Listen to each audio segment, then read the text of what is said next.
گونا گو فضائل اور برکات سے مالا مال فرمایا،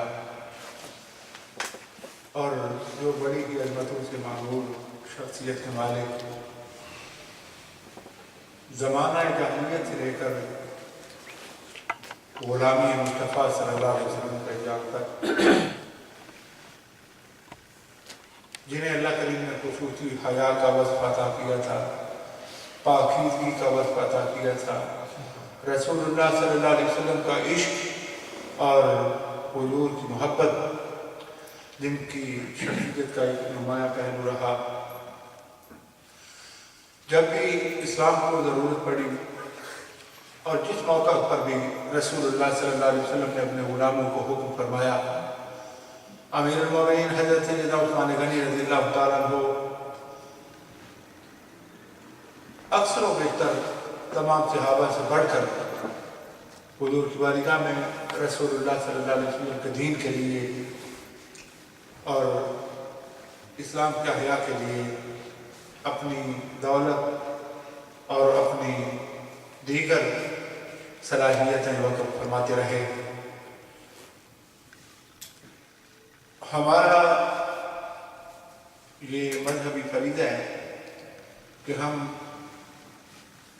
رسول اللہ صلی اللہ علیہ وسلم کے ان غلاموں کے ذکر کو اپنی زندگیوں کا حصہ بنائیں اور ان کی سیرت کے جو نمایاں پہلو ہیں ان کا ذکر سن کے اپنی زندگی میں ان کو ڈالنے کی کوشش کریں اور ان کو اپنی زندگی کا جو اصول ہے اور جو معمول ہے اس میں شامل کریں۔ حضرت عثمان غنی رضی اللہ تعالیٰ کو 18 ذی الحج کو آپ کی شہادت مدینہ پاک میں ہوئی اور آپ کو شہید مدینہ کا رسول کہا جاتا ہے۔ رسول اللہ صلی اللہ علیہ وسلم کے عشق اور حضور کے ادب کا حال یہ کہ جب حضرت عثمان غنی رضی اللہ تعالیٰ کو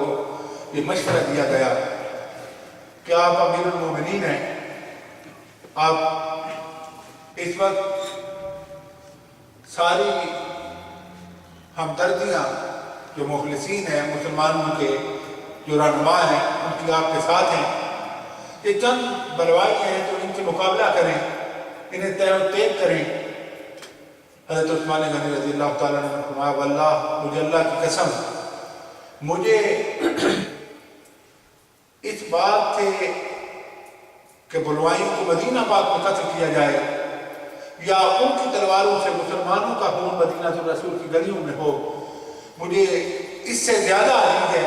حضور کے شہر کا امن، چاہے اس کے بدلے میری جان ہی کیوں نہ چلی جائے۔ سبحان اللہ۔ حضرت عثمان اور پھر نبی کریم صلی اللہ علیہ وسلم کا عشق اور حضور کی محبت کا حال یہ کہ رسول اللہ صلی اللہ علیہ وسلم کی بارگاہ میں دعوت پیش کی، سرکار نے قبول فرمائی، تشریف لے جا رہے تھے، پیچھے مڑ کے دیکھا تو پیچھے آتے ہوئے سیدنا عثمان غنی رضی اللہ تعالیٰ عنہ کے لب ہل رہے ہیں، تو سرکار نے فرمایا عثمان کیا کر رہے ہو؟ عرض کیا حبیبی یا رسول اللہ آپ کے در اقدس و انور سے لے کر یا مسجد نبوی شریف سے لے کر آپ کے یہ جو قدم مبارک ہے یہ گن رہا ہوں، اکاؤنٹ کر رہا ہوں، جتنے قدم اٹھا کے آپ اپنے در اقدس و انور سے آستانہ نبوت سے میرے غریب خانے تک آپ تشریف لائیں گے، ایک ایک قدم کے بدلے میں ایک ایک غلام کو اللہ کی راہ میں آزاد کروں۔ وہ جو ساری زندگی اللہ نے مال عطا کر رکھا تھا لیکن سخاوت آپ کی زندگی کا وتیرہ رہا، غنا آپ کی زندگی کا حصہ رہا، اور جب بھی مسجد نبوی شریف کی توسیع کا وقت ہو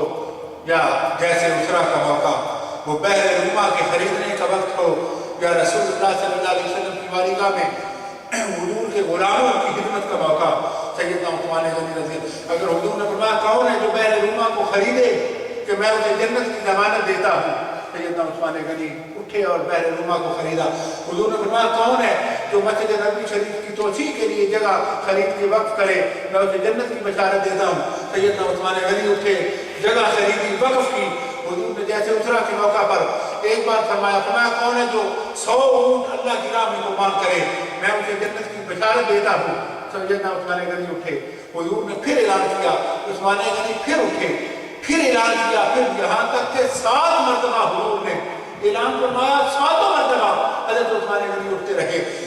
محدثین کہتے ہیں رسول اللہ صلی اللہ علیہ وسلم نے منبر شریف چھوڑا, حضور چل کے حضرت عثمان غنی کی جانب تشریف لا رہے ہیں. فرمایا عثمان, ہر شخص کو جنت دروازے موت سے گزرنے کے بعد ملے گی. آپ ابھی محمد رسول اللہ کے سینے سے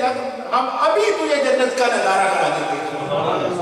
جنت آپ نے سینے سے لگایا, جب سینے سے لگا کے ہٹایا تو حضرت عثمان غنی نے عرض کیا, یا رسول اللہ میں 100 اونٹ وما سامان کے اور پیش کرتا ہوں. فرمایا یہ کس لیے؟ عرض کیا, یا رسول اللہ یہ شکرانے کے طور پہ عطا کرتا ہوں, شکرانے کے طور پہ پیش کرتا ہوں. اور رسول اللہ صلی اللہ علیہ وسلم نے جن کے نکاح میں 2 بیٹیاں, میں نے جمعہ کی مبارک کے موقع پر یہ بات عرض کی تھی کہ آدم علیہ السلام سے لے کر رسول اللہ صلی اللہ علیہ وسلم تک یہ پوری نسل انسانیت میں طرح سیدنا عثمان غنی رضی اللہ تعالیٰ عنہ کا یہ اعزاز اور اعجاز ہے کہ کسی نبی کی 2 بیٹیاں کسی امتی کے نکاح میں آدم علیہ السلام سے لے کر رسول اللہ صلی اللہ علیہ وسلم تک کسی انسان کو پہلے سابقہ انبیاء کی تاریخ اٹھا کے دیکھیں کہ تاریخ آدم میں کسی کو بھی یہ شرف حاصل نہیں ہوا, کسی کو یہ اعجاز اور یہ اعزاز نصیب نہیں ہوا کہ اللہ کے کسی نبی کی 2 بیٹیاں. یہ تنہا سیدنا عثمان غنی رضی اللہ تعالیٰ عنہ کا اعزاز ہے. اسی لیے آپ کو ذی النورین کہا جاتا ہے, 2 نوروں والا حضرت عثمان غنی رضی اللہ تعالیٰ عنہ کو. اور پھر حضور کا یہ فرمایا عثمان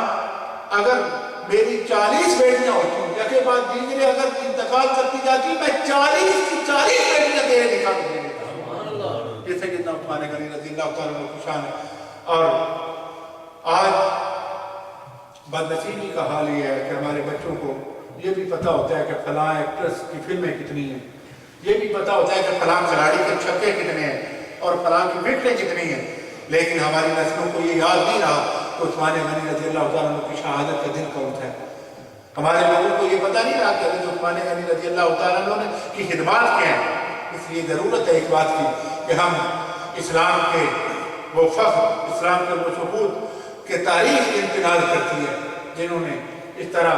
رسول اللہ صلی اللہ علیہ وسلم کے دین کی خدمت کی, ان کی بارگاہ میں اپنی محبتوں کا خراج پیش کریں. یہ ہم پہ فرض ہے, یہ ہمارے لیے ضروری ہے. اور سیدنا عثمان غنی رضی اللہ تعالیٰ عنہ تو وہ ہے جن کی شان کا عالم یہ ہے کہ رسول اللہ صلی اللہ علیہ وسلم کا مدینہ پاک ہو یا مکہ پاک,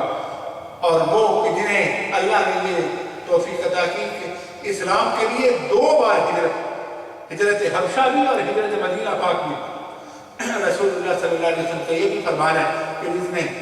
اللہ کے لیے, اللہ کے دین کے لیے ہجرت کی, اللہ کے لیے اس کو جنت عطا فرمائے گا. آپ اندازہ تو کرو ذرا کہ جن کو ایک بار حضور جنتی فرما دیں, جو انہیں دوزخی سمجھے وہ کافر ہے, جو رسول اللہ کے فرمان کا منکر ہو وہ کافر ہے. جنہیں ایک بار حضور جنت عطا کریں, سیدنا عثمان غنی تو وہ ہیں جنہیں 20 بار رسول اللہ نے جنت عطا فرمائی, 20 بار جنت عطا فرمائی. اور پھر وہ کہ جن کا حضور کی اہل بیت سے بھی پیار, حضور کے صحابہ سے بھی, جو محبوب ہے حضور کے سارے صحابہ کے, جو محبوب ہے حضور کی ساری اہل بیت کے. حضرت علی کرم اللہ وجہ آیا تو حضرت ابوبکر صدیق اور حضرت عمر فاروق رضی اللہ تعالیٰ عنہ حضور کے فرمان پر جب حضرت علی کرم اللہ وجہ کی زرہ لے کر یہ سوچنے لگے کہ حضور نے فرمایا کہ جب رشتہ لینے, کیونکہ حضرت علی کرم اللہ وجہ کا رشتہ لینے بھی سرکار کی بارگاہ میں سیدنا ابوبکر صدیق اور عمر فاروق گئے تھے. آج حضرت علی کو ماننے والے حضرت علی کا نام لے کر ان کو گالیاں دیتے ہیں,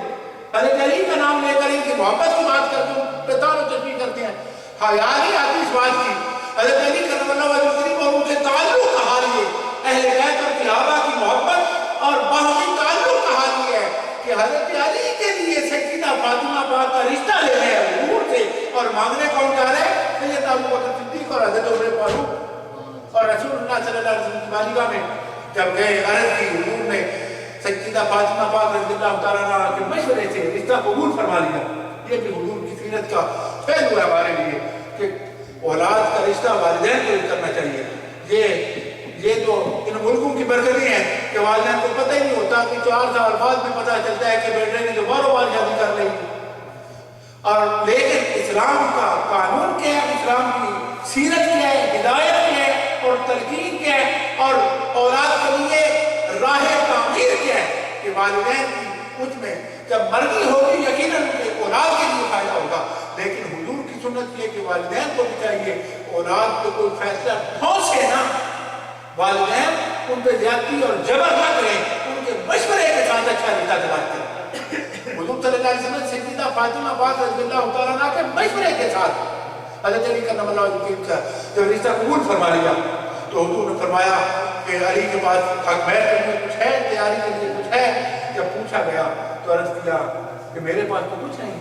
میں تو محترم ہوں, میں تو مٹی میں سونے والا ہوں, میرے پاس ایک زرہ ہے اور ایک تلوار ہے جہاد کے لیے رکھی ہوئی. تو سرکار نے فرمایا تلوار نہیں لو, جہاد کے لیے زرہ کو بیچ کے حق مہر کا انتظام کرو, ولیمے کا انتظام کرو. تو حضرت علی کرم اللہ وجہہ کریم فرمانے لگے کہ کس طرح کر وہی رات سیدنا ابو بکر صدیق اور عمر فاروق زرہ لے کے